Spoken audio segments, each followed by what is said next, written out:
Bueno, ¿cómo les va? Ahí estoy compartiendo el Power para que puedan tanto seguir la clase como para después, si ustedes gustan, ir viendo a medida que vamos avanzando en el estudio, ya tener un gráfico como para ir determinando los extremos. Hoy nos toca hablar de... ¿Me escuchan bien ahí, chicos? Hoy nos toca hablar de lo que son las medidas preliminares. Algunos le dicen medidas cautelares, son medidas preliminares y de seguridad. Acá hay que distinguir para que les vaya quedando bien dentro del esquema. Se pueden presentar tres tipos de estas medidas que algunos aducen de cautelares, que son las que tienen en principio para determinar la conservación, protección, determinación de la masa hereditaria. Un tipo de medida para esta clase de petición sería el inventario como el depósito. Después tenemos las medidas que van contra el patrimonio, ya sea del causante o de alguno de los herederos, y en este caso pueden ser los embargos, inhibiciones, secuestros de bienes, veedor, administrador, intervención judicial. Estas últimas se dan cuando parte del caudal hereditario representa acciones en una sociedad. Y por último, medidas preliminares respecto a los testamentos consistentes en tal vez una persona que se cree heredera testamentaria, no sabe dónde se encuentra ese instrumento y por lo tanto pedirá la exhibición del testamento, si es un escribano, si es hológrafo alguna de las partes que considere él que la tenga, cuando se crea con un derecho, o heredero, legatario o beneficiario. Estas son las tres tipos de medidas que se pueden presentar en un proceso sucesorio, distinguiendo para determinar, conservar y preservar la masa hereditaria, aquellas que tienen los acreedores, sean del causante, heredero o de la sucesión, y por último, aquellas tendientes a determinar y que se ponga a la vista con un pedido de exhibición de un testamento. Yo lo que quiero, tal vez ustedes ya lo han visto, seguro, en algunas de las clases anteriores, hay tres clases de acreedores. Acreedores del causante, acreedores del heredero y acreedores de la sucesión. Lo que hay que tener en claro es que la sucesión no tiene personería jurídica propia, pero sí genera acreedores como son aquellos que participaron profesionalmente en lo que es el proceso sucesorio. Con lo cual, ahí es donde enmarca aquellos que tal vez no se les pagó un honorario o no se los cumplió con una obligación que tenían, y ahí es donde entra el segundo de los grupos. Las medidas que tienden a la protección del patrimonio hereditario. O sea, empezamos con las primeras de las medidas. Estas medidas que son de neto corte conservatorio, de preservación. El 725, en la parte del título segundo del Código de Procedimientos, dice: el juez hará lugar o denegará la apertura del proceso, previo examen de su competencia y recepción de la prueba. Eso ya lo han visto ustedes cuando, capaz, al comienzo de lo que fue el proceso sucesorio, como asimismo en la clase de ayer del doctor del Cerro, que era sucesión a 20 estatus. A petición de parte interesada o de oficio, el juez dispondrá las medidas que considere convenientes para la seguridad de los bienes y documentación del causante. El dinero, los títulos, acciones, alhajas, se van a depositar en el Banco Provincia. Respecto de estas últimas, se adoptará la misma medida, salvo que los herederos decidieren quedarse las mismas bajo su custodia. Esto es el primero de las medidas. ¿Qué hizo el redactor del código, el legislador? Le dio al juez ese poder, esa potestad en cuanto a que sea un arbitrio del juez. Por eso dice a petición de parte o de oficio el 725. Pero tendientes a qué? A determinar el caudal, relicto del causante, la composición como la seguridad y preservación. En esto los jueces tenemos que ser claros y ya dejar de ser, porque hoy tenemos el Código Civil y Comercial también, que da ciertas y determinadas responsabilidades y también deberes. Dentro de esos poderes que también nos da el Código Civil y Comercial, deja abierto al juez la posibilidad como facultad de tomar las medidas que considere necesarias, apropiadas y razonablemente fundadas a los efectos de determinar, pero a su vez preservar, custodiar y dar seguridad al caudal relicto. Porque en este hay que ser claro, chicos, desde que muere el causante hasta que se llega el momento de la partición, hay un tiempo en el cual los bienes pueden resultar, tal vez, con ciertos riesgos que pueden llevar a disminuir, a perderse, a extraviarse, a perder lo que es la esencia del bien. Muchas veces sucede con bienes que son evidentemente fungibles y perecederos, que no hay que esperar todo un tiempo porque pasado ese tiempo puede llegar a perderse, por ejemplo, una cosecha. Y en esto también hay que ser claro que muchas veces, después lo vamos a ver, si hay un administrador, y este administrador puede ser extrajudicial, desde que murió papá, mi hermano se encargó de todo, porque él trabajaba con papá en el campo, en la presa, en el negocio, y nosotros lo admitimos. O sea, sería extrajudicial porque no fue designado en el proceso, de hecho porque tomó las riendas una vez que papá ya no estuvo más, y nosotros lo admitimos. Ahí haría un mandato tácito. Ahora, si nosotros no sabemos que mi hermano maneja todo y recién nos enteramos, no hay un mandato tácito sino una gestión de negocios ajenos. Hasta acá vamos bien, chicos, ¿se va entendiendo? Sí. Bien. A la naturaleza jurídica es esencialmente precautoria, de conservación, y exige como un requisito esencial la existencia o apariencia o verosimilitud del derecho, que ampare estas pretensiones. Esto hay un fallo de la Cámara Nacional Civil, Sala C, del año 2012, Parrado con Sábado. ¿Qué es lo que pasa con estas cuestiones de la naturaleza de las medidas? Y lo que pasa es que tiene que ver cuando. Yo lo que tengo que ver son dos cuestiones, chicos, bien claras. Yo estas medidas, que también me las da el Código Civil y Comercial hoy, por eso yo siempre digo, qué suerte que tienen ustedes, porque están en un periodo donde tengo un nuevo Código Civil y Comercial, directamente que está netamente en corte de un derecho constitucional. Tengo una ley de defensa del consumidor, tengo presentaciones electrónicas, el expediente digital, o sea, la verdad que están en un momento especial.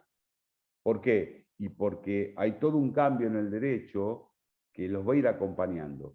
Y en este aspecto, también el Código Civil y Comercial, como también surge del Código de Procedimientos, tanto del 725 en su doctrina como de las facultades del juez, y también los derechos que eso acarrea, yo puedo pedir medidas preliminares cuando, antes del inicio del sucesorio, con el inicio del sucesorio y en el transcurso del sucesorio. Por supuesto, cuando es antes del inicio como medidas genéricas, cautelares, de conservación, autónomas, evidentemente voy a tener que acreditar la muerte del causante, verosimilitud del derecho, como el peligro en la demora. No lo tengo que denunciar, lo tengo que también acreditar.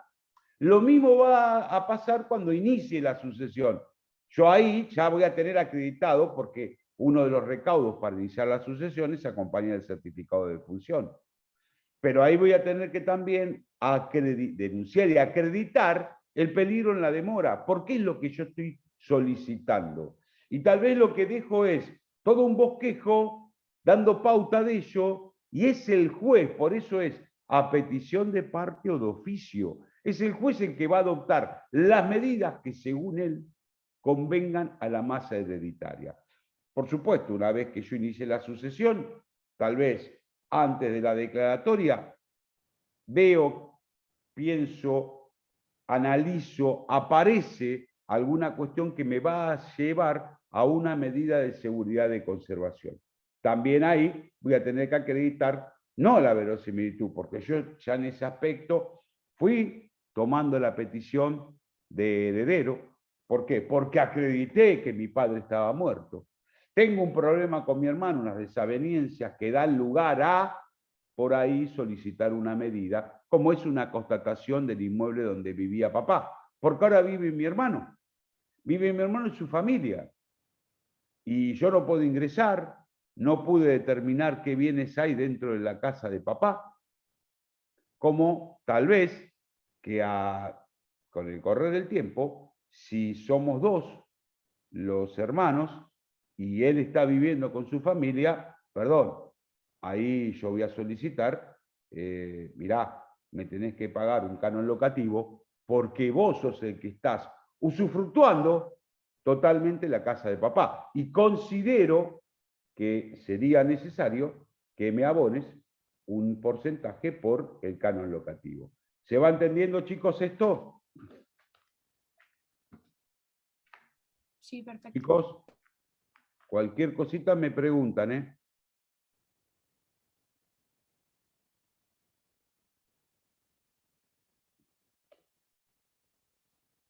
Los fundamentos, la finalidad de las medidas es, de estas medidas que son respecto a resguardar el acervo hereditario del causante, es individualizar los bienes del causante y su conservación. Como decía, ya que entre la muerte hasta la distribución con la partición, media un lapso prolongado en el cual hay riesgos. Hay un fundamento conservatorio, preservación del patrimonio del causante que hace al derecho de los herederos. Lo que sí, vuelvo a repetir, la primera de las medidas más importantes es el inventario. No sabíamos con qué bienes contábamos, no sabíamos papá qué bienes tenía, pero ¿cómo no van a saber? No, era muy especial, guardaba dinero en cajas de ahorro, en cajas de seguridad, en la propia casa, no sabemos qué bienes tienen. Entonces, es necesario este tipo de medidas. Eso lo deben determinar claramente ustedes cuando inician la sucesión en un punto especial. Medidas de seguridad y conservación. Y ahí las van a solicitar. Por supuesto, dando cuenta, no el carácter de heredero, si lo hacen dentro de la sucesión, está acreditado en principio que falleció la persona, que en principio somos presuntos herederos hasta que la declaratoria nos brinde ese marco. Acuérdense que los herederos forzosos adquieren la posesión de manera inmediata, no así los que no son forzosos.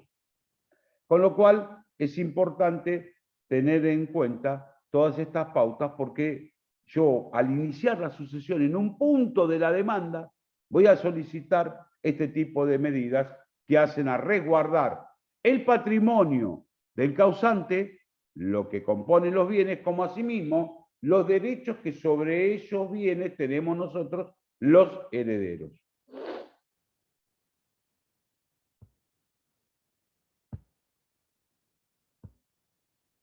¿Cuáles son los riesgos? Extravío ocasional, pérdida duradera, definitiva, deterioro, alteración, sustitución, transformación, reducción, ampliación, perecimiento, cambio de lugar, y ahí es, si yo acredito realmente que se están intentando sustituir, alterar, deteriorar, cambiar de lugar, la medida que corresponde puede ser el secuestro por un lado y a su vez el depósito, que es donde yo puedo determinar que fue lo que se desapoderó a ese heredero que, prescindiendo de nosotros, que somos también los demás herederos, está utilizando mal los bienes. Secuestro y depósito hasta tanto se determine claramente qué corresponde a cada uno. ¿Sobre qué bienes recaen estas medidas? Y si ustedes se acuerdan cuando iniciamos esta charlita, la clase, habíamos dicho que hay 3 tipos de medidas. La primera, la que estamos esbozando ahora. Es decir, ¿sobre qué bienes va a recaer esta medida? Sobre bienes del causante. No sobre bienes de terceros. Excepcionalmente, si determinamos que el causante, junto con un tercero, puede tener la posibilidad o derecho sobre algún bien, ahí especialmente y de a modo de excepción se puede determinar una medida, pero siempre y cuando, y si se puede determinar, en el porcentaje que le corresponde, en este caso, al causante. Y que de hecho será el que nos va a corresponder a nosotros en su momento.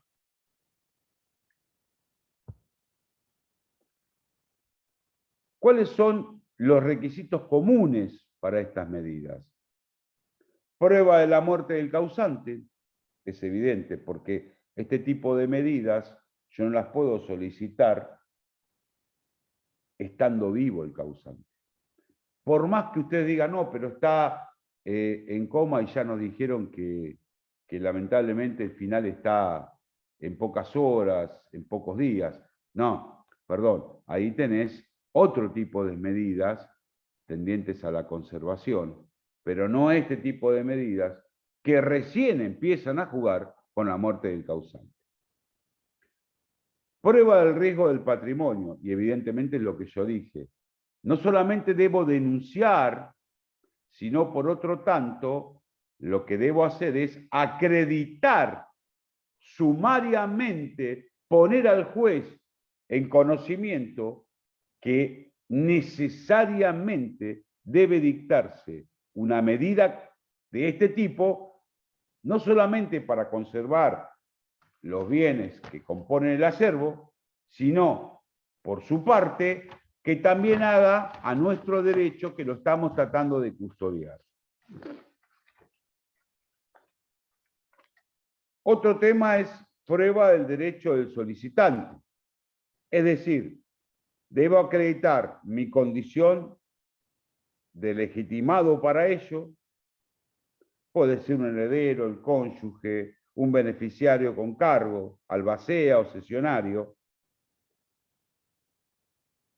Estas medidas no están pensadas para que las soliciten los acreedores respecto del causante, de los herederos o de la sucesión. Acuérdense que hay 3 tipos de acreedores.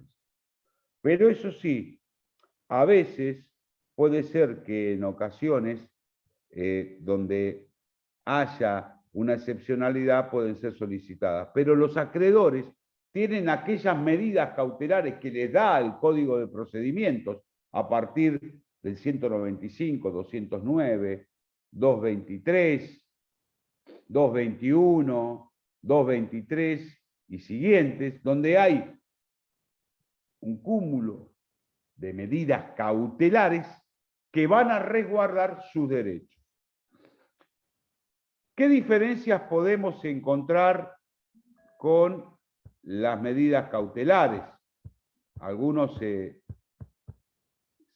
puede acordar de esto? ¿Alguno de los que están ahora en clase me puede decir qué diferencias pueden ver con unas medidas cautelares?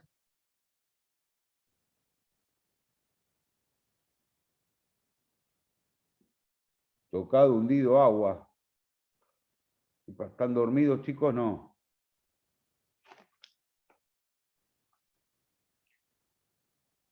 Bueno, sigo. La verdad que es, uno por ahí está acostumbrado a tener en la presencialidad un ida y vuelta. Esto por ahí nos complica a todos. La diferencia con las medidas precautorias es que primero es el marco donde el proceso se otorgan, porque un proceso sucesorio es un proceso voluntario y las medidas precautorias muchas veces se dan en procesos contradictorios, ¿no es cierto? Y otro tema es el 207. Si yo pido una medida cautelar y no cumplo dentro del término de 10 días con la iniciación de la demanda, caduca. En este caso, en lo que son las medidas que estamos viendo dentro del proceso sucesorio, no van a caducar. Y otro tema es la contracautela. No va a existir, salvo que sea con antelación al inicio del proceso sucesorio como medida autónoma, que puede tender a algún daño, pero en principio las medidas de aseguramiento no ocasionan ningún daño, por lo tanto no voy a tener que requerirle o a la parte, o la parte va a tener que prestar la contracautela, y salvo sí que pueda afectar algún bien de tercero la medida solicitada, ahí me la van a requerir. En cambio, en las medidas cautelares siempre es o bajo caución juratoria, caución real. ¿Cuáles son las semejanzas? Ni una ni otra es cosa juzgada. ¿Por qué? Porque son provisorias, pueden ser modificables, ahí tienen a jugar el 202 y el 204, que son comúnmente las cuestiones que pueden, a pedido de parte, o inclusive el juez, facultar a que sean de por sí determinadas esas posibilidades de modificar la medida cautelar o dar una distinta.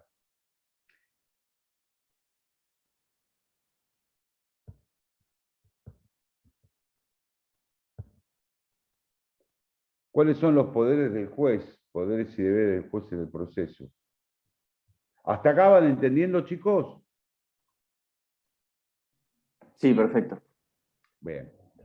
Gracias por contestar. No sé cuántos son los que están conectados, pero a veces me parece que hablo solo. Los poderes y deberes del juez del proceso. Acá lo que tengo que ver y que yo les marqué es el Código Civil y Comercial, porque el Código Civil y Comercial ha dado facultades que otorga la jurisdicción, porque estamos hablando de un Estado de derecho constitucional. Ya no hablo de derecho público-privado, hablo de un Estado de derecho constitucional, la cual no está a una sola regla, sino un conjunto de reglas, principios, valores, que me están perfilando el artículo 1 y 2 del Código Civil y Comercial, y que también no solo se perfila con el 725 del Código de Procedimientos, sino que claramente el Código Civil y Comercial me está dando pautas concretas a través del artículo 2337, 2338 y 2352, donde me ponen en evidencia las amplias facultades que el nuevo Código Civil y Comercial le está dando al juez para que juntamente con la normativa del Código de Procedimientos tenga una amalgama de medidas para poder disponer claramente al momento de determinar qué medida sería adecuada y conveniente para la determinación, conservación y preservación del caudal económico del causante, como asimismo para la impronta de los derechos de cada uno de los herederos. Lo que hay que, y yo lo remarco en el trabajo que realicé para el aula virtual en su momento, remarco que hoy los jueces tenemos la necesidad de dictar medidas razonadamente fundadas que nos están dando la posibilidad de más facultades y que a veces no tenemos que ampararnos, no está dentro de la normativa, yo me manejo con la normativa. Hay que ampliar el espectro. Ya no está el juez que se cruza de brazos y como un árbitro, saque de meta, lateral, córner. No, el juez tiene que estar metido en el proceso, es director del proceso. Y hoy se agrega algo más, es administrador del proceso. Como administrador, claro, lo más escaso que tiene un proceso judicial es el tiempo.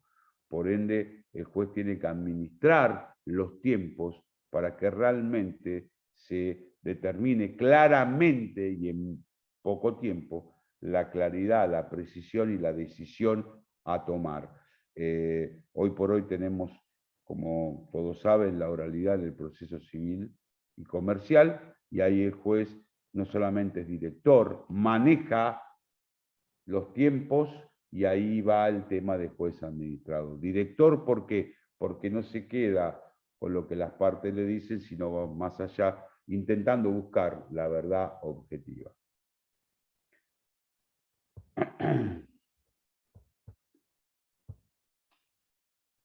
Distintas medidas de seguridad-conservación. Estamos siempre dentro del primer grupo de medidas, que era preservar el caudal económico del causante como los derechos de los herederos. Acá tenemos la primera que siempre se requiere y se toma, es el inventario. Está el 725 del Código de Procedimientos que me da el espectro general de las medidas de conservación en el proceso sucesorio, y a su vez tengo los artículos 679, 693, 2371 del Código Civil y Comercial. Claro, en esa amalgama de medidas, acá tenemos que el Código Civil, en el 693, da la obligación a aquel progenitor sobreviviente a que en el término de los 3 primeros meses subsiguientes a la muerte del causante, denuncie y determine, mediante un inventario judicial, cuáles son los bienes que corresponden a los hijos menores. Acá hace un hincapié en el tema de cuando los herederos son menores. Obliga a quién, al cónyuge sobreviviente, a determinar un inventario a los efectos de delimitar qué bienes corresponden a los menores. Y eso se une al 693 y al 2371, inciso A, del Código Civil y Comercial. Este inventario, y acá lo remarco yo, no puede llevarse a cabo con oficiales de justicia, porque uno tal vez cuando solicita en el inicio de la sucesión, solicito inventario a través de un mandamiento que el oficial de justicia determine qué bienes compone. No, está mal.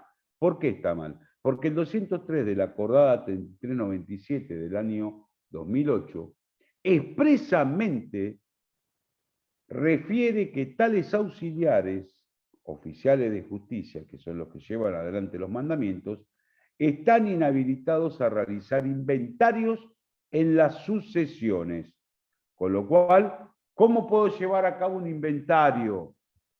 O voy con un escribano y que redacte el acta correspondiente, o requiero al juzgado que el juez o alguno de los secretarios, a través de una audiencia, se constituyan en el lugar donde hay que realizar el inventario y lo procedan a realizar.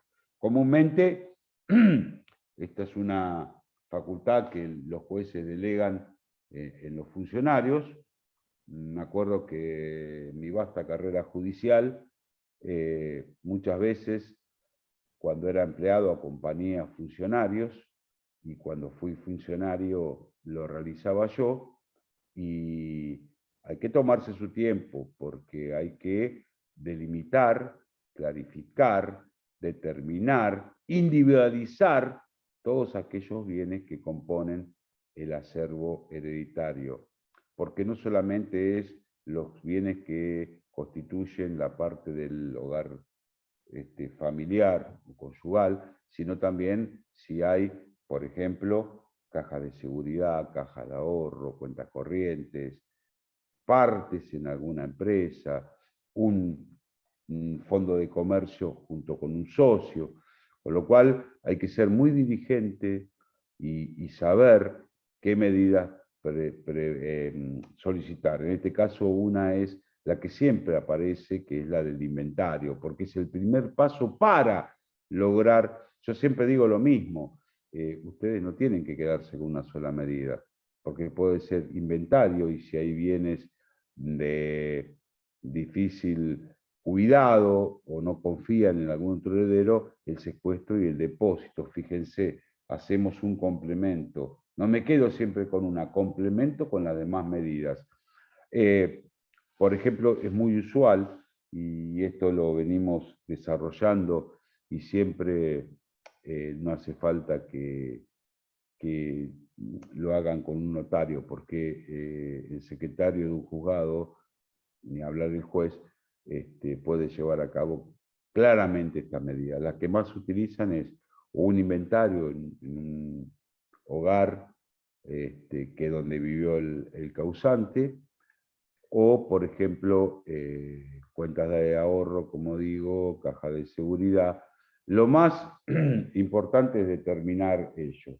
Las cajas de seguridad siempre nos ha pasado. Yo recuerdo que en una oportunidad había una sucesión de un matrimonio sin hijos y los herederos, como la cónyuge no tenía herederos y murió con antelación, la heredaba el cónyuge sobreviviente que falleció y este tenía hermanos que rodaban los 75, 80 años.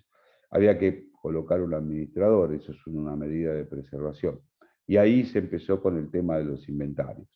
Me acuerdo que hemos recorrido varias entidades bancarias donde había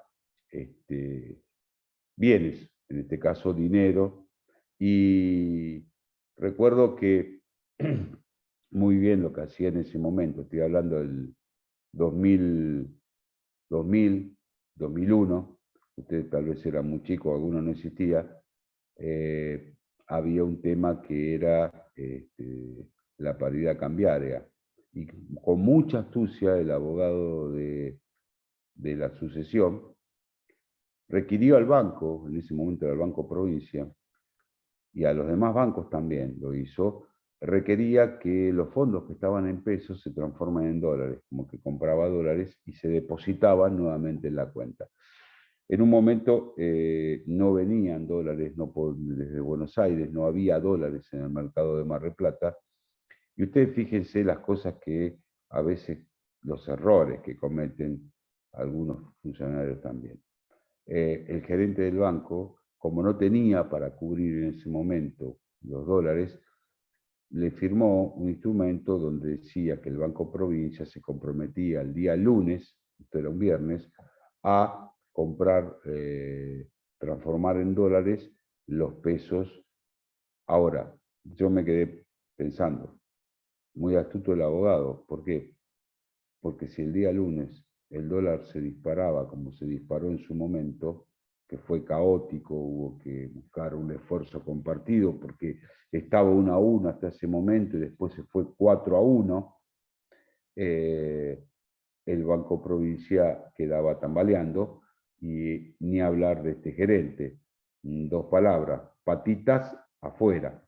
¿Por qué? Y porque evidentemente había generado una responsabilidad del banco sin contar con los dólares. Se comprometió. Y después también había distintas alhajas y demás. Yo lo que hace ahí el 725 cuando dice dinero, alhajas, joyas, comúnmente, porque forma parte, por supuesto, del caudal relicto, y para no determinar la declaración jurada y demás, si están de acuerdo los herederos y no hay ninguno que es pillo y ni bien todavía está tibio, papá, voy y saco todo el dinero, sea de las cuentas o lo que yo sabía que tenía en la casa, si estamos todos de acuerdo y no vuelvo a repetir, no hay ningún pillo que aparece más temprano que los demás, se reparten, ¿m? O se depositan en algún lugar, por ejemplo, una caja de seguridad, ¿sí? No hace falta que se haga el depósito en un banco, provincia. No, no, no, no. Tenemos una caja de seguridad, el dinero lo repartimos y las joyas, hasta tanto decidamos, las guardamos en la caja de seguridad en un sobre, determinando que eso pertenecía a papá y a mamá. ¿Está bien? El secuestro se rige por el 23.27 y 23.52 del Código Civil y Comercial, que estos son los caballitos de batalla de estas medidas en el marco del proceso sucesorio y dentro del fundamento del Código Civil y Comercial, como acá también tengo que aplicar la normativa de medidas cautelares que me lo dispone el 221. ¿Por qué hago el secuestro de los bienes? Si hago el secuestro de los bienes porque la persona que los tiene en su poder no me da confianza. Es mi hermano, sé que mi hermano es bastante desprolijo, o no solamente desprolijo, sino que no tiene relación con nosotros. No sé qué va a pasar y vuelvo a repetir, desde la muerte de papá hasta que se haga la distribución de los bienes, hay muchos tiempos y, como les dije, muchos riesgos. Con lo cual lo que voy a solicitar es, una vez que inventaríe, salvo que yo lo conozca y sepa dónde estaba ese dinero y demás, lo que voy a solicitar es un secuestro. ¿Por qué? Porque no me amerita confianza que esté en poder de mi hermano, o de mi hermano y su mujer, o de mis otros hermanos. Por eso digo, estas medidas las debo solicitar o antes del inicio del proceso, porque yo ya sé que va a haber problemas con mis hermanos, donde ahí voy a tener que acreditar verosimilitud y peligro de la demora, o una vez iniciada la sucesión, y ahí también voy a plantear que hay un peligro, y ese peligro lo tengo que acreditar, no así la verosimilitud, porque yo inicio la sucesión y que acredito que mi papá falleció y que yo soy su hijo, tengo legitimación. Y en lo que es el peligro es que desconfío de las actitudes de mi hermano, que siempre se ha manejado de tal forma. Por lo tanto, solicito que se le secuestre, por ejemplo, un automotor, un tractor,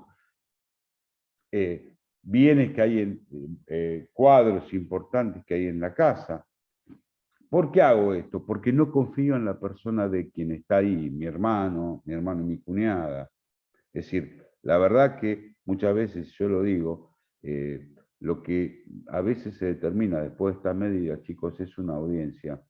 O cuando uno ve que la situación se va a tornar difícil, fijar una audiencia y hablarles a los herederos. Ustedes, como abogados, primero y principal, no tienen que tirar querosén al fuego, sino al contrario, apaciguar, calmar, y en esa audiencia tal vez se puede llegar a solucionar muchos de los inconvenientes que después van a ser los que se generen en el proceso, y generar otro tipo de cuestiones que exceden el marco del proceso sucesorio. En esto tengo que ser claro. Si alguna medida que ustedes solicitan lleva a el intento de una reivindicación, no lo podemos hacer en el proceso sucesorio. Una reivindicación, una usucapión, una escrituración, no. Ahí hay que hacer dentro de las esferas de otros procesos. El proceso sucesorio es aquel proceso tendiente a determinar los bienes del causante, determinar quiénes son los herederos y, por último, qué corresponde a cada uno de ellos es en cuanto a la distribución de los bienes. Pero hay otras cuestiones que escapan al marco del proceso sucesorio y que no puede estar dentro de la órbita de este proceso, algunas que llevan a otros procesos, como a otras medidas. Las medidas que estamos hablando son propias de un proceso sucesorio, pero si desbordan el marco del proceso sucesorio, la vía idónea no será este proceso, sino van a tener que iniciar las acciones correspondientes.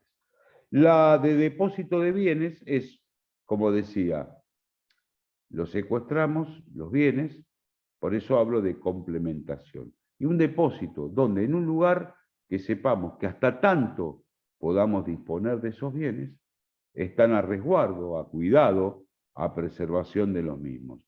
Por eso es importante detallar lo que yo les decía de ser la complementación. Cuando solicito una cautelar, trato de complementarla, porque a veces con el inventario solo, sí, sé que bienes hay, pero, esperá, vos tenés derecho sobre esos bienes en principio. Bueno, ¿y qué otra medida vas? Porque tal vez que cuando se dicte la declaratoria y cuando estemos en la etapa de la liquidación de este haber hereditario para la distribución con los herederos, no tengamos la posibilidad de contar con todos esos bienes. ¿Por qué? Porque un heredero inescrupuloso llevó a cabo alguna actuación que nos perjudicó.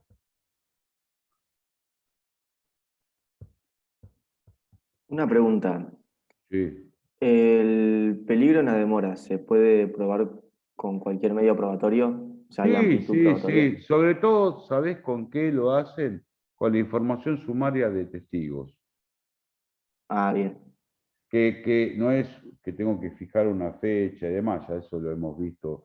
Es decir, yo ofrezco 2 testigos para que en primera audiencia, y cuando digo primera audiencia no es de acá a 15 días, el juez tiene que tomar las medidas necesarias para que al otro día se tome la declaración, porque es una declaración al efecto de poder acreditar extremos de una medida cautelar.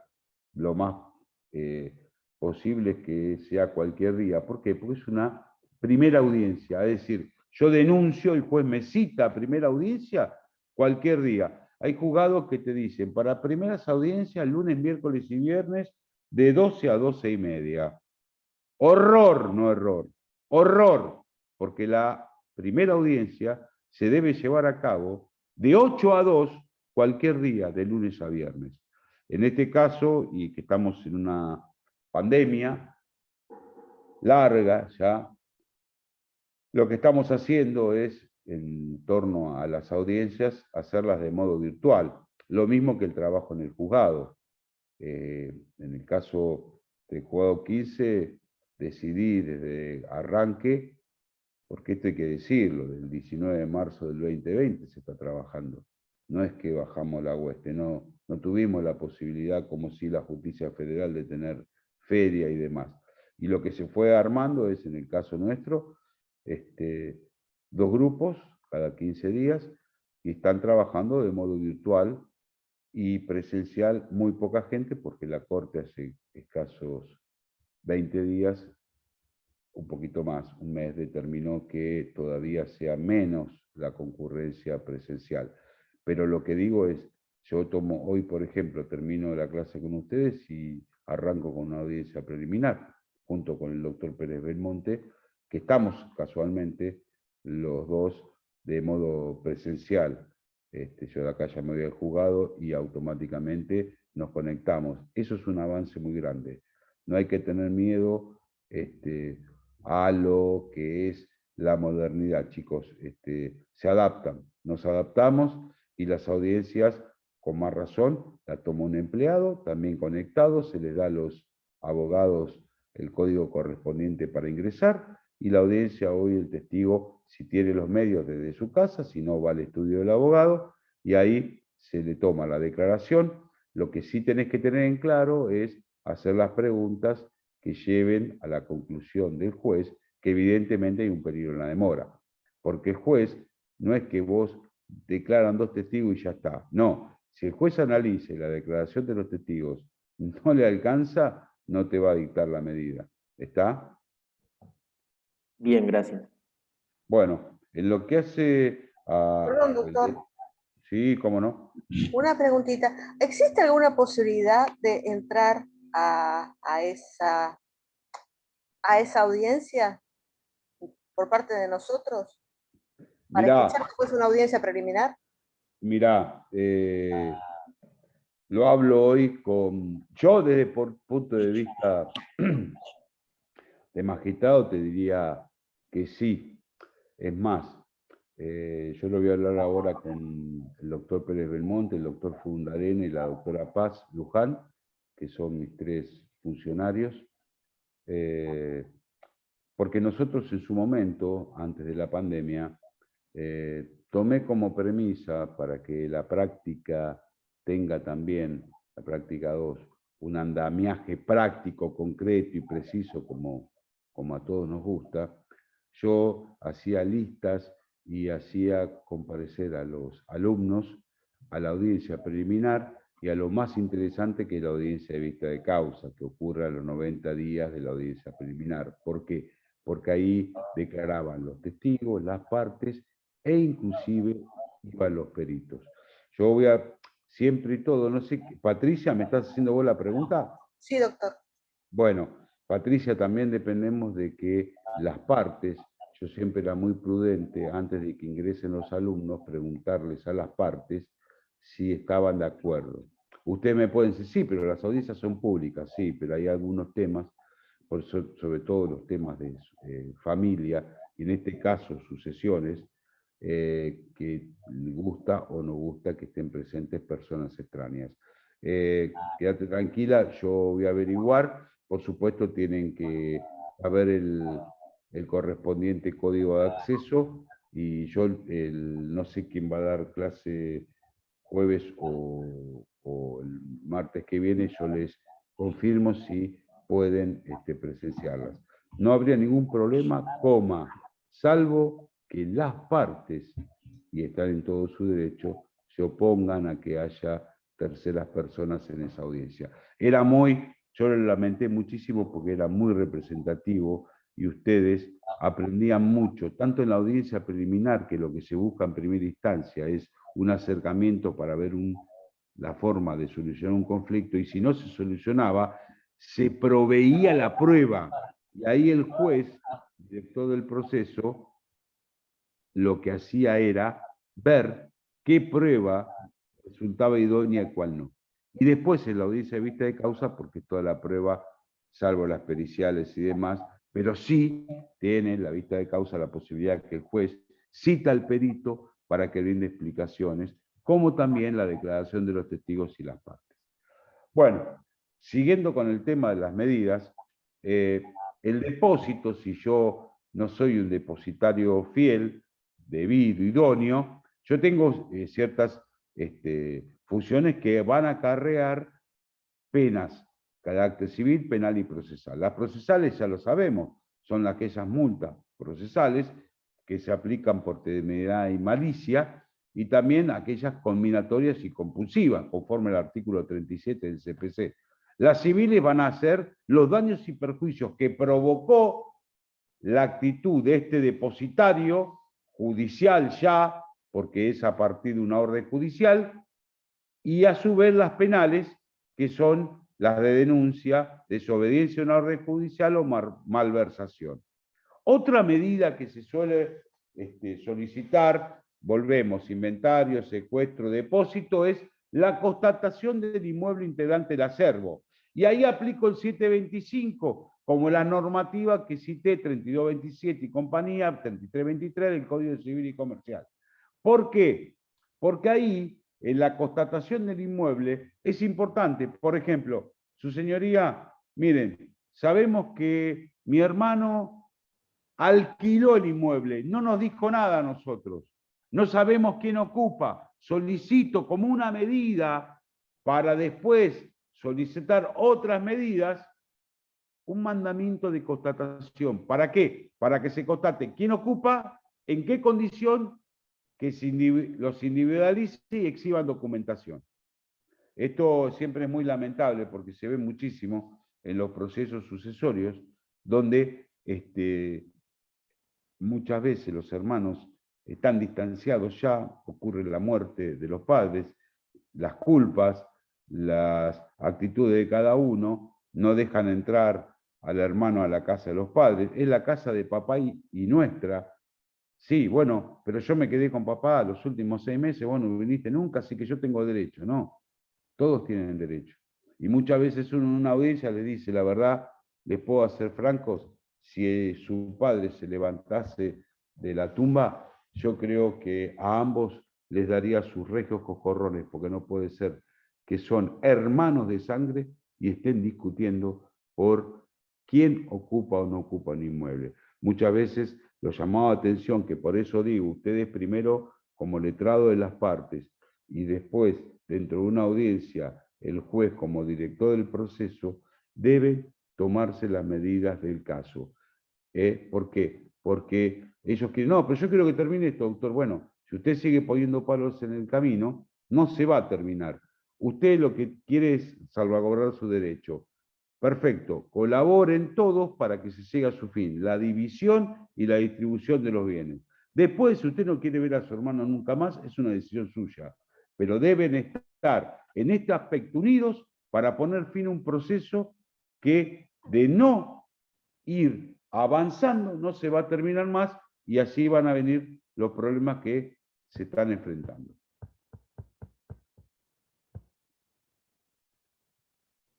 Otras medidas son la designación de un veedor judicial. Estas clases de medidas muchas veces se utilizan, chicos, para lo que es en sí cuando el acervo se denuncia en sociedades comerciales o de personas con el causante como socio o el causante y uno de los herederos con terceros. Bueno, primero una designación de veedor judicial, que esa persona tercera, profesional, que muchas veces puede ser, recae en un contador, vea cómo se fueron suscitando las cuentas, cómo se va el desenvolvimiento. Si con eso no me queda claro, voy a solicitar pasar a un segundo nivel, que es un interventor judicial. Ya no es que solamente vea, sino que vea y participe. Y por último, la designación de un administrador judicial. Esto es una medida muy elevada, muy grave, porque ya no es el veedor que mira, ya no es el interventor que junto con las autoridades de la persona jurídica trabajan en común, sino es correr a aquel que administra y esa persona profesional auxiliar de justicia toma el mando en lo que es la empresa. Son 3 medidas. La primera no es tan significativa, las otras 2 tiene que estar adecuadamente acreditado y dar lugar a que se dé esta medida. No cualquier maniobra, cualquier desaveniencia con mi hermano va a dar lugar a que ya le estemos dando un interventor judicial o un administrador. Se puede dar un veedor y al correr del tiempo, como ese veedor tiene que rendir informes periódicos, se verá si el segundo paso es un interventor o un administrador judicial. Y respecto a las medidas cautelares respecto de sociedades, en este caso, cuando los derechos sucesorios, ¿qué pasa? Están representados por acciones. No es que, mi papá tenía un auto, un inmueble y tenía maquinaria. No, esperá. Eso forma parte de una empresa. Tu padre tenía una representatividad que está dada en acciones. No se puede individualizar que tu papá era dueño del auto, del tractor, de las máquinas, del inmueble donde está la empresa. Eso no lo tenemos claro. ¿Por qué? Y porque forma todo un conglomerado que es la persona jurídica. Con lo cual, no podés venir a pretender vos medidas cautelares, más cuando hay terceros, porque hay socios. Vos lo que tenés que resguardar es la parte representativa de tu padre. ¿Cuánto tenía? Un 25%. Bueno, se aplica una medida sobre ese 25%, pero no que quede claro que ese 25% vos no podés definir hoy por hoy si es un auto, si es el inmueble, si son maquinarias. ¿Queda claro eso, chicos? Sí, claro. Sí. Las medidas precautorias, y esto lo quiero poner de resalto, es aquellas medidas que, supongamos, yo no tengo la posesión. ¿Por qué no tengo la posesión? Porque no soy heredero forzoso. Bueno, para que ustedes sepan, aquellos que no son herederos forzosos, es decir, que no toman posesión de la herencia con la muerte del causante, sino que tiene que haber un acto, que es la declaratoria de herederos, también pueden solicitar estas medidas porque se pueden ver afectados o por la intervención de terceros o por algún otro heredero de la misma magnitud. Pueden solicitar inventario, secuestro, depósitos, y se pueden pedir medidas cautelares, prohibición de innovar, de contratar, inmovilización de cuentas, que eso es muy importante. ¿Por qué? Nosotros tenemos un caso que hoy casualmente la audiencia preliminar es con respecto a un administrador, pero no le piden la rendición de cuentas, le piden herederos, le piden la devolución. ¿Por qué? Porque era una persona llegada, no era pariente, de hecho administraba. ¿Por qué? Porque era amigo y entonces tenía el número de cuenta de las cajas de seguridad, de la caja de ahorro, tenía todo porque parecía un familiar, no lo era, claro, pero ahora vinieron ustedes que son los sobrinos y claro, se acordaron que tenían el tío. ¿Y cuándo se acordaron que tenían el tío? Y cuando se murió, porque se quiero ver qué me deja. Bueno, hoy tenemos una audiencia así, donde este administrador, de hecho, no judicial, de hecho, fue retirando dinero y no ha rendido las cuentas. Entonces, los herederos, fuera del proceso sucesorio, le están iniciando una acción para la restitución de esos bienes que a criterio de los herederos no correspondía, que esa persona que no va a resultar heredera, sino que manejaba de hecho el patrimonio del causante, hoy se ve beneficiada y los que somos herederos estamos, como dicen, no preservados su integridad en cuanto al caudal económico.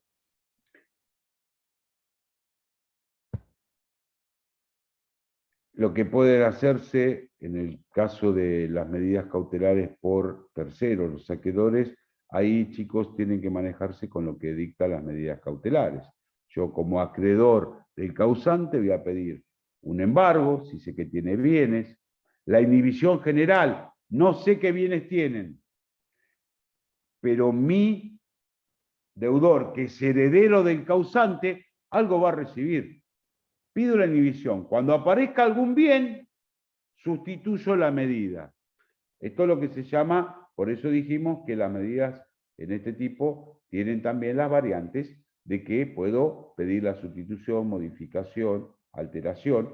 ¿Por qué? Porque son medidas provisorias. Yo dicté, ¿por qué solicité que el juez me dicte una inhibición general de bienes del heredero, deudor mío, en la sucesión? Y muy simple. ¿Por qué? Porque yo desconozco qué bienes van a componer su acervo a los efectos de poder cobrarlo. Una vez que se determine, yo hago la sustitución.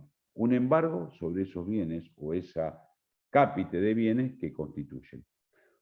También puedo pedir la anotación de litis, que siempre sirve para poner un freno y dar a publicidad. Ojo que este inmueble hoy está en discusión. Quien compre y no vea que hay una anotación de litis, después no puede venir a plantear la buena fe, porque evidentemente sabía al momento de comprar que había sobre ese inmueble una medida dictada como es la anotación de litis, que me pone freno a saber que sobre ese bien hay un problema claro. Las medidas cautelares, segundo grupo, que caen sobre bienes del sucesorio, como dije, anotación de litis, prohibición de innovar, de contratar, embargo de bienes. Un tema es la prioridad de derechos entre el embargante y el cesionario. ¿Por qué? Si después de la muerte del causante yo tenía ciertos bienes, cedo esos bienes y después viene un embargo. Bueno, evidentemente lo que hay que determinar ahí quién tiene prioridad y si es el embargante o es el cesionario. Y esto también da lugar a decir, yo trabé embargo sobre una porción de bienes del heredero. Pregunto, ¿se pueden subastar los derechos hereditarios?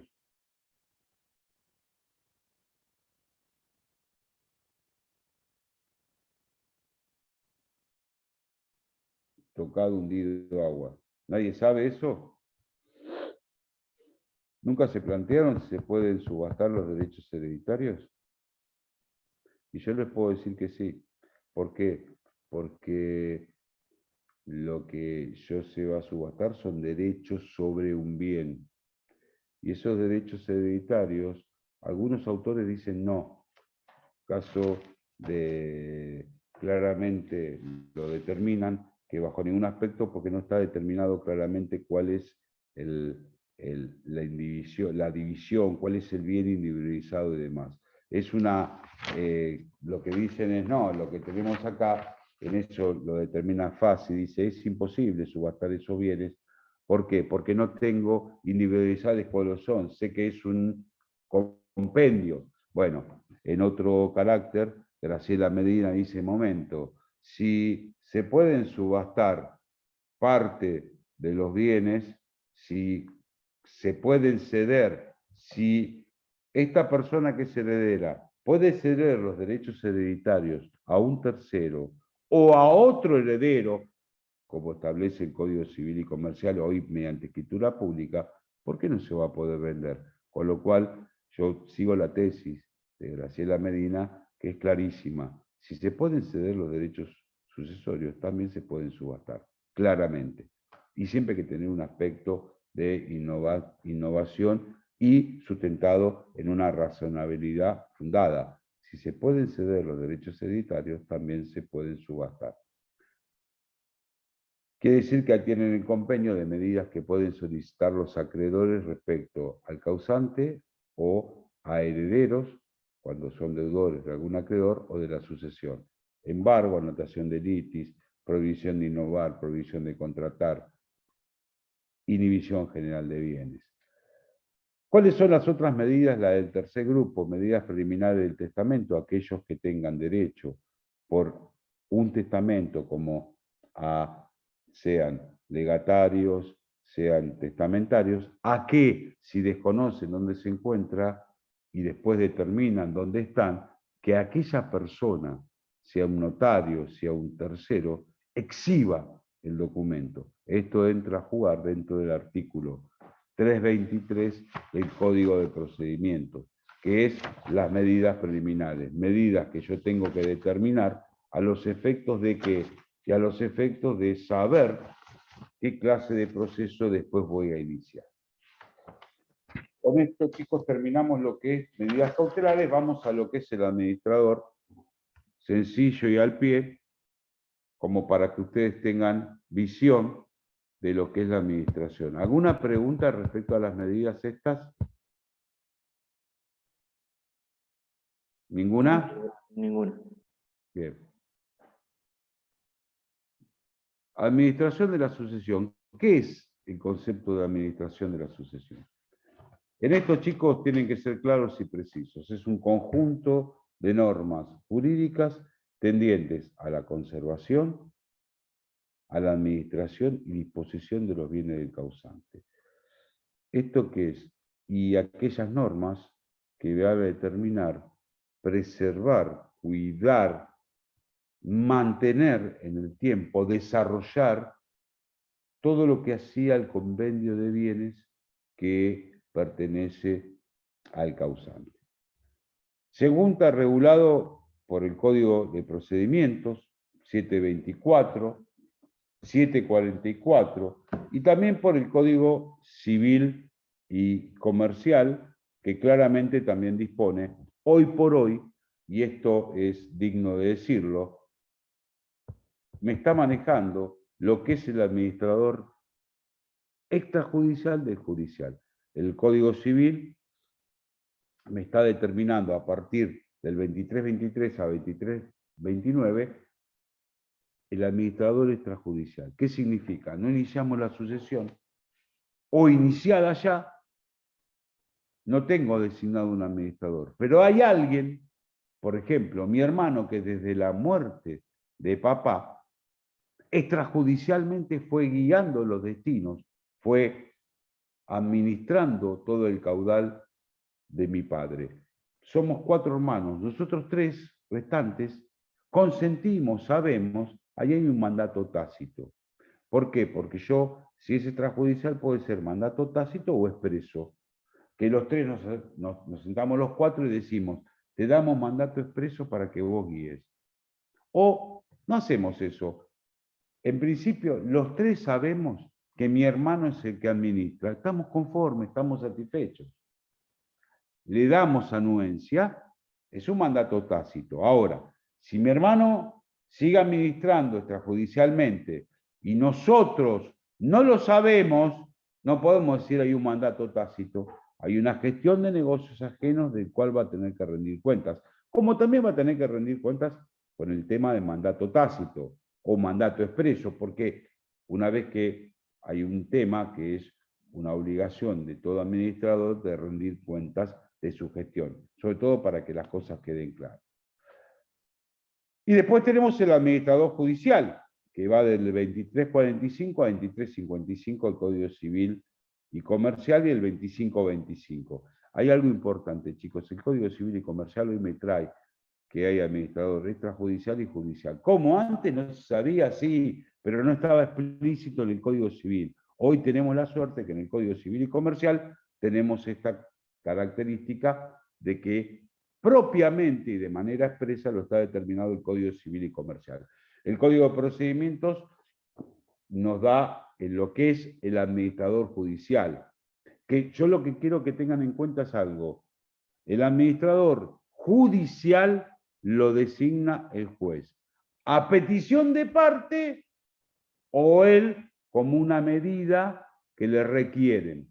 ¿Por qué digo esto? Hay dos clases de administrador judicial, el provisorio y el definitivo. El provisorio va desde que se solicita y designa hasta la declaratoria de herederos. Una vez que se dicta la declaratoria, se debe designar un administrador definitivo, que puede ser el mismo que ejerció la administración provisoria u otro. ¿Cómo se designa? El 729 y 744 del CPC y el 2346 del Código Civil y Comercial. Fíjense que el primero que se determina dentro de lo que es el 727, a pedido de parte, el juez podrá fijar una audiencia para designar administrador provisional. ¿Quién va a ser designado? En primer lugar, el cónyuge supérstite. A falta de este, no resulta idóneo o no está en condiciones, será el que designe aquel que demuestre la mayor aptitud.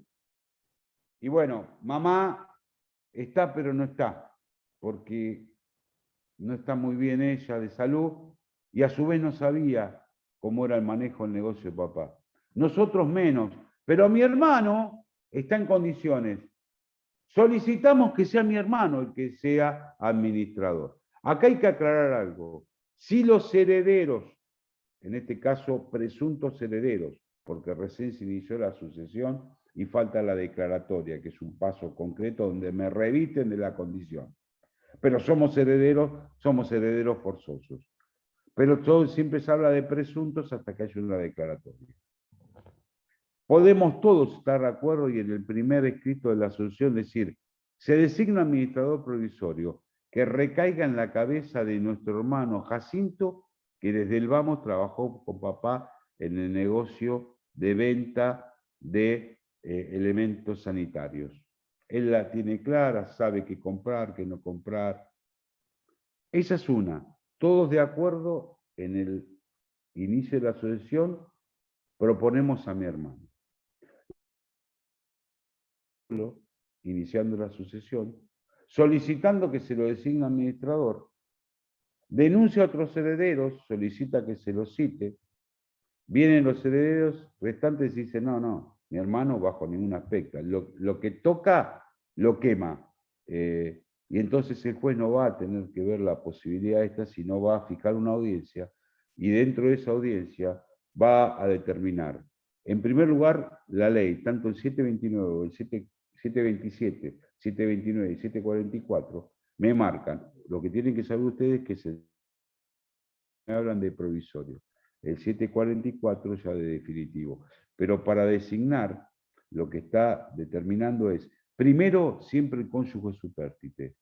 A falta, renuncia o idoneidad de esta persona, el cónyuge, debe estarse a lo que proponga la mayoría, que puede incluso ser un tercero. Acá hay que ser claro en algo, chicos. Yo jamás designé un tercero como administrador. Siempre voy hasta las últimas consecuencias con alguno de los herederos y haciéndole entender a los demás por qué. Porque siempre es un gasto más, porque hay que pagar los honorarios. Y además, que a nadie le gusta que terceros se metan en cosas particulares e íntimas de los herederos. Salvo una vez yo no era juez, era secretario del doctor Méndez Acosta en el Juzgado 14, donde el hermano, muere la hermana sin descendencia y era dueña de un colegio. Quedaban 3 hermanos más. Uno tomó el bastión y no tenía aptitud para dirigir un colegio. Y vinieron los problemas. Los demás hermanos dicen, no queremos que él, porque él, en este tiempo que estuvo, no hubo inscripciones, se malgastó el dinero que era de nuestra hermana y que pertenecía a la institución, y así se va a cerrar el colegio. Después de mucho peregrinar, lo designamos a él con un control de los otros 3, no anduvo la cosa y ahí recién, a los 2 años, se tuvo que designar un tercero, un contador, porque la verdad que la situación era, no se podía soportar más, por el problema entre ellos y porque el colegio cada vez perdía más virtualidad y más idoneidad en cuanto al manejo. Es el único caso y yo no lo designé, yo no era juez, pero desde que ejerzo la magistratura siempre me propuse tratar de no, llegado casos excepcionales, porque es meter un tercero en la cocina de los herederos y a su vez es un gasto que sale muy caro a lo que es el entorno de los bienes y el entorno de los herederos correspondientes. Comúnmente hay que en esa audiencia hablar mucho, hacerles entender que va sobre esa dirección, entendiendo que el administrador lo único que puede hacer son actos de mantenimiento, de conservación, no puede realizar actos de disposición. Hay que tener algo claro. ¿Cuál es esto de algo claro? Que sí va a poder, en su caso, estar a las facultades que el 747 le determina. Y fíjense que dentro del 747 nunca habla de disposición. Lo que es conservación, mantenimiento. Lo que sí les puedo decir que si lo que se heredó es un campo y mi hermano es el que fue designado administrador y él maneja todo, por ejemplo, los arreglos de los techos del casco, de establos, de demás, esos son medidas conservatorias. Pero la dirección general de lo que es la empresa agropecuaria, por ahí genera acto de disposición. Por ejemplo, la venta de una cosecha, porque si nosotros la dejamos y esa cosecha pasa el tiempo y se pudre, nos pierde a todos. Quiere decir que hay actos que sí pueden ser de disposición cuando los bienes fungibles no tienen vida duradera estable, con lo cual no hay otra, porque también es un acto de conservación, porque teníamos tantos kilos de trigo y para conservar el patrimonio hay que venderlo necesariamente. Si lo dejemos estamos malgastando. Lo que no puede ser es vender un tractor, vender una casa, vender el campo, porque él está para actos de mejoramiento, actos de conservación y no de disposición. Ahora, si todos los herederos de común acuerdo decidimos vender, es una cosa distinta. Y se va a vender en la oportunidad procesal correspondiente. Que eso es otro tema. Hay que convencer a nuestros clientes. ¿Por qué vendieron el auto? No, bueno, porque era de papá y se murió y bueno, para ganar unos pesos. Ustedes saben que todavía no está iniciada la sucesión. ¿Qué vendieron? Viene la persona a pedir la inscripción del dominio y si no está, es una obligación de ustedes. El tema de las ventas en las sucesiones tiene que estar ordenada la inscripción. Que quede todo claro, porque si no, eso nos va a traer muchos problemas. Rendición de cuentas. Bueno, lo que hay que tener acá, chicos, en cuenta es que como toda gestión tiene que rendirse cuentas. Comúnmente el 748 más la de 3 meses. Ahora, el juez puede determinar 3, 6 meses, un año. Comúnmente nosotros estamos estableciendo el plazo que establece el Código de Procedimiento, 3 meses.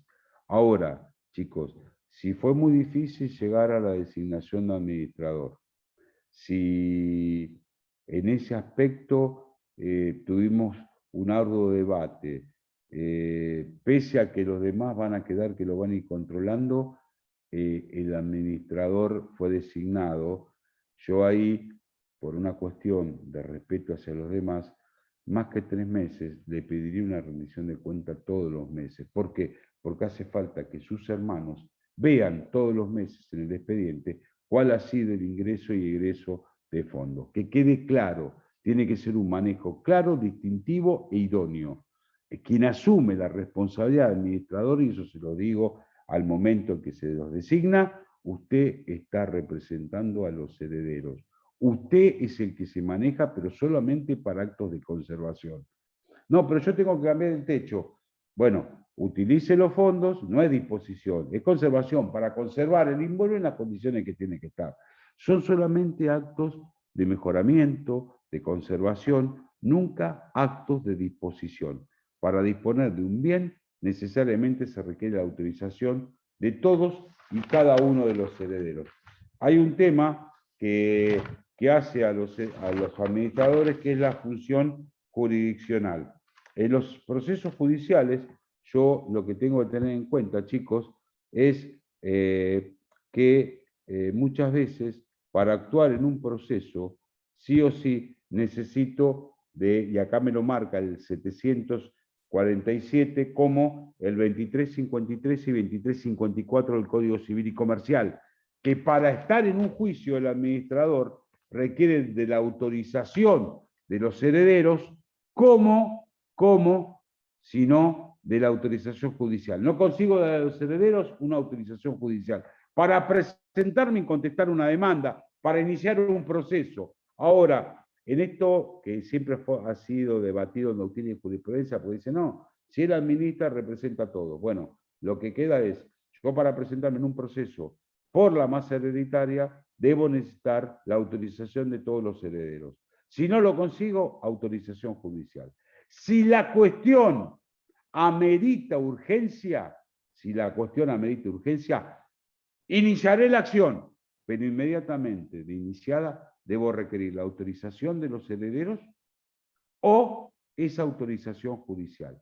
Lo que sí se ha dicho, por ejemplo, que en un tema como el iniciar un desalojo no requerirá la unanimidad de los herederos. ¿Por qué? Porque si yo lo que pretendo es de que se desaloje el bien que era del acervo conyugal y lo están ocupando a personas que no tienen el derecho, yo lo que estoy haciendo es una conservación, una mejora, un acto de mantenimiento de ese inmueble, con lo cual ahí podría iniciar la acción automáticamente sin la autorización. Pero yo siempre digo lo mismo, no importa que ese es un acto mero de administración, porque es conservatorio.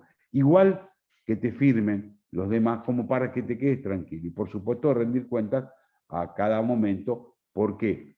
Porque ellos deben saber cómo es lo que estoy llevando yo. Sobre todo el pago de las cuentas, obras sanitarias, gas, luz, todo lo que genere una deuda, que eso sí, los demás me pueden pedir una rendición de cuentas. Por último, chicos, tienen una remuneración, por supuesto.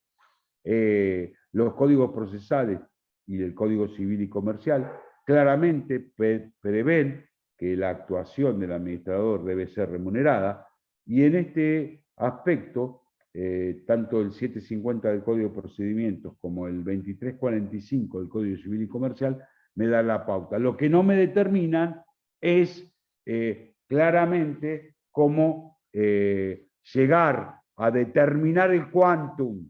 Con lo cual yo acá tengo un artículo que es el 32 de la 14967, que dice que en el caso de que ingresen bienes al acervo y demás, ese va a ser la base regulatoria que, establecida sobre esa base, y acá quiero que les quede claro, será la escala de un 5 a un 10% de los ingresos obtenidos durante la administración.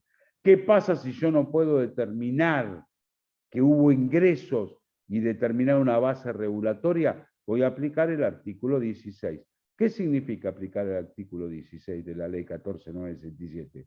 Determinar los honorarios del administrador conforme a lo que él desarrolló, la actividad llevada a cabo, cómo la desempeñó, las dificultades que hubo en el camino. Con lo cual, y esto sépanlo, la remuneración sí o sí tiene que estar porque es una persona que realiza actuación por parte de todos los herederos. Ojo, acá es cuando es un profesional, por eso digo, si designamos un tercero como administrador, es un dolor de cabeza para la masa. ¿Por qué? Porque le estamos incluyendo una deuda más. Si el que administra es uno de los herederos, evidentemente no va a pedir retribución. Y si la pide, puede ser en cuanto a aquellos gastos que tuvo que hacer que no pudieron ser factibles por los herederos durante el transcurso del proceso. Bueno, chicos, ya llegamos al horario. Cualquier cosa estoy a su disposición. Sé que con ustedes no he tenido clase porque el turno de mañana no me toca, siempre soy a la tarde y a la nochecita, pero bueno, cualquier cosa estoy a disposición de ustedes y ahí yo, como siempre he hecho hasta ahora, creo que les ha llegado a todos porque se los dejo una chica del centro, son los Power para que puedan ir refrescando las cuestiones de manera clara y precisa. Bueno, chicos, pero ¿hay alguna duda, alguna pregunta? Si no, damos por concluida la clase. Perdón, doctor, ¿cuál es la responsabilidad del administrador? La responsabilidad del administrador va desde el punto de vista de sus funciones. Esto es, ¿cómo? Y yo te lo puedo decir, puede haber responsabilidad procesal. ¿Desde qué aspecto? Actuó con una conducta temeraria, maliciosa, va al 45, junto con las penas combinatorias del artículo 37.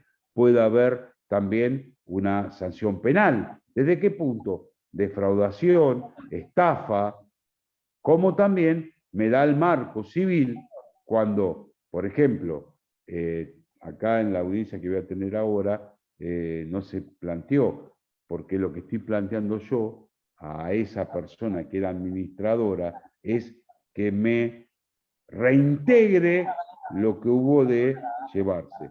Pero a su vez, no solamente pide el reintegro, sino también pide daños y perjuicios.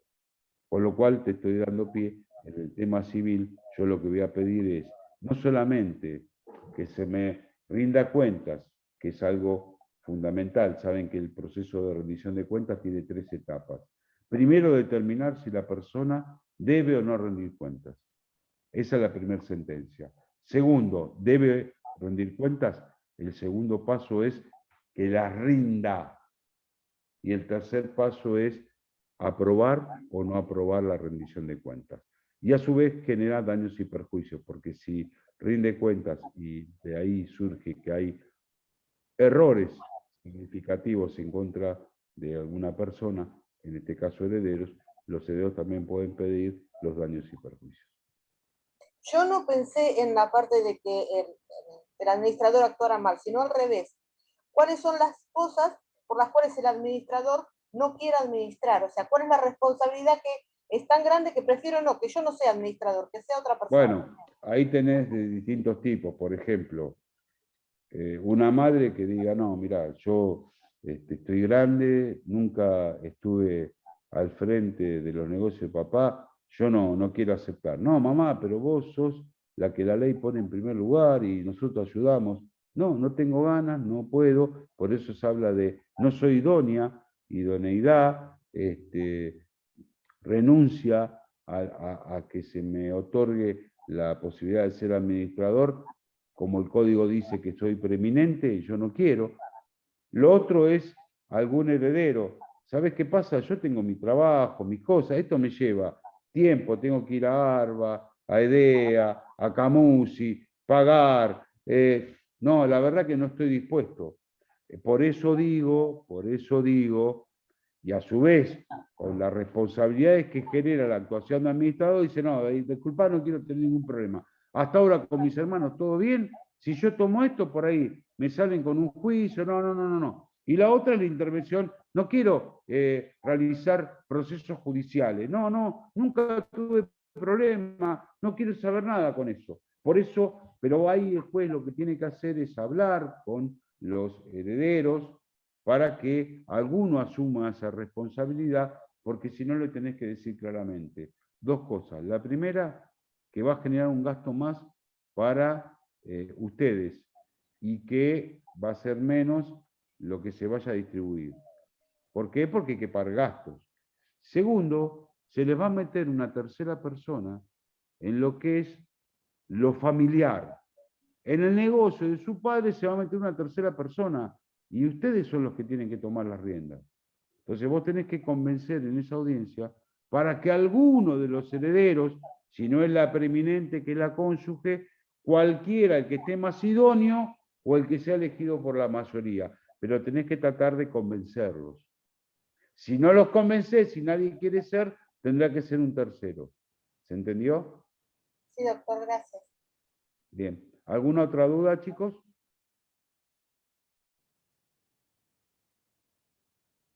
Bueno, les dijo muy buenos días y nos estamos viendo. Hasta luego. Gracias Hasta por luego. todo, profe. Adiós. Gracias, doctor.